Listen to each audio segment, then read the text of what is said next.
So we need to talk about the dragon in the room. 5, 4, 3, 2. Yu-Gi Bros!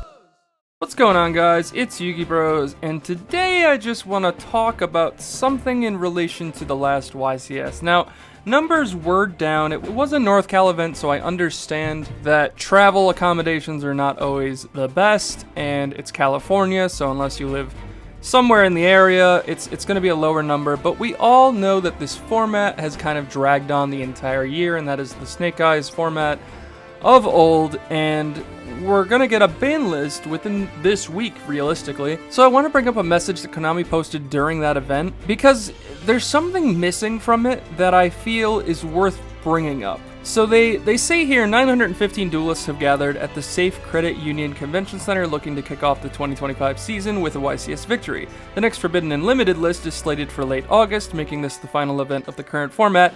At the NAWCQ, we saw the prowess of Snake Eye and Yubel, as well as Fiendsmith mixing perfectly with a ton of strategies. It could be one last hurrah for these decks before the FNL list changes things up. They've never stated something like this before, but like they're really pushing the fact that apparently this list is going to be a massacre on those decks. Now, Fiendsmith is a different argument because it just came out. I don't think they're going to hit anything in Fiendsmith specifically. What I think they'll hit instead is Beatrice, for example, and maybe Fabled Lori as well. Cards that aren't Fiendsmith related, but do push the engine very, very well. They bring up Snake Eyes and Yubel. Snake Eyes definitely will see a list this time around. They have dodged the list. A lot of cards have died for the sins of Snake Eyes. Think Link Karibo, think Summon Limit, and then like Baron and Savage died because they're generic options, which now makes me wonder if Appo's going to be on there too. And we could do a ban list prediction video, but I feel like it's a bit late for that. This list is definitely on the horizon in the next few days. But we're in a world where Yubel Phantom will most likely go to 1, and Snake Eyes will most likely get hit, but they don't mention Tenpai in this spot at all.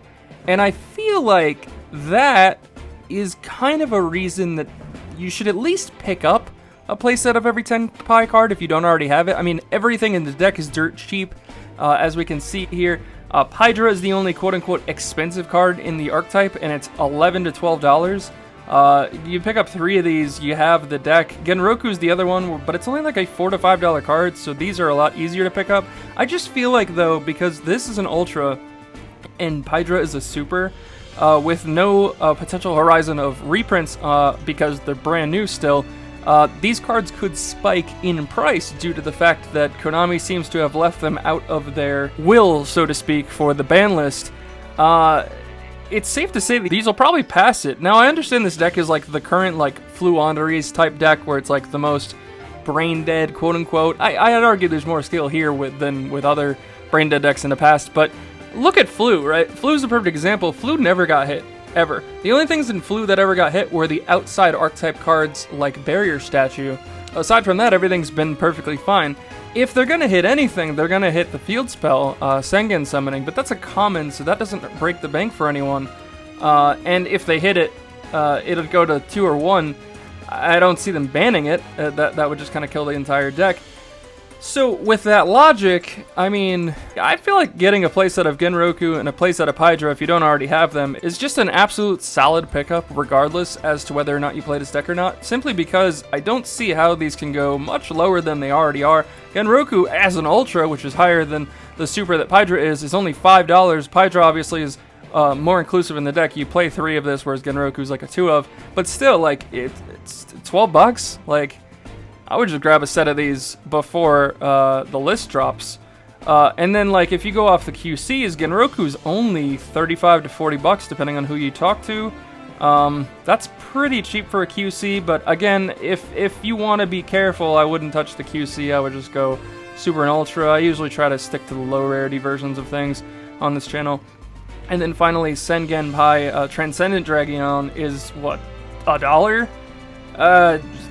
Grab a couple. Like, you have the deck with just these 3 cards alone. Everything else is common. The more expensive stuff is like trying to find a Samurai Destroyer and stuff, but you know, maybe they'll reprint that since it's been a long time. Yeah, I just find it odd that Konami seems to have left Tenpai out. I do understand it hasn't made nearly as much showings as the other decks that they've mentioned, and because of that, if those decks get hit, then Tenpai is poised to be one of the best decks in the format, but I do understand if they are going to bring a Massacre list into the game, then theoretically they will also hit other decks that would then become the best decks, like maybe this, maybe Runic Fountain finally goes to 1, I don't know, like, it's a toss-up for sure. I don't see why they didn't list this here, but I do understand it's still a very new deck. It doesn't have a lot going for it compared to the other cards, but then Yubel's still pretty new. Like, it came out one set prior. Like, I don't understand why that one also... Like, Phantom of Yubel going to 1 makes sense. I don't think they hit it any further than that, but maybe I'm wrong. But I just wanted to bring light to this real quick. It's just an interesting thought that they haven't talked about Tenpai at all. So it's a little info video, nothing crazy here. What do you guys think? Leave your comments down below. Do you think they're gonna hit Tenpai? Do you think they leave it untouched? Again, I feel like if the only hit you do this deck at all is something with the field spell, you can't leave it at 3 if you're gonna check all the other decks and not check this one. But I don't think they'll kill this deck by any stretch of the imagination, and by that logic, I think this deck's still poised to be one of the best decks going forward, other than whatever you can conjure up with Fiendsmith after Beatrice and potentially Lori get banned. But let me know if I'm wrong in the comments down below. I will see you guys in the next video.